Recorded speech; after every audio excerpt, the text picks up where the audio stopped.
IFM News. IFM News. IFM News. Sports.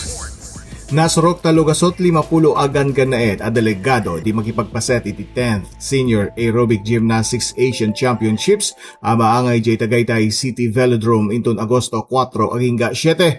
Agbabalubal iti atleta iti agduduma pagilian kas iti Vietnam, Japan, Korea ken India para kadagiti kategorya kas iti individual, mixed pairs, trios, groups, aerobic dance ken aerobic steps. Idauluan ti India ti kaaduan iti entry nga 50, sarunwen iti Vietnam nga 45 ken Pilipinas nga 43. Segun ken Gymnastics Association of the Philippines President Cynthia Carrion na bayagen nga arapapda a may i-host iti Nassau a torneo.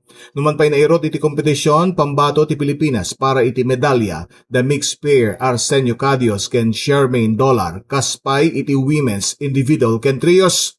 Kamaudyanan na todo suportamet ti siyudad ti Tagaytay babaen ken Mayor Brent Tolentino ken POC President Abraham Tolentino ken tapno maipakita pa iti pintas iti pagilian na Pilipinas ken mapaduras iti sports tourism iti Asia. Para iti IFM Sports dating idol Joey C. Tatak IFM. IFM News. IFM News. IFM News. Sports.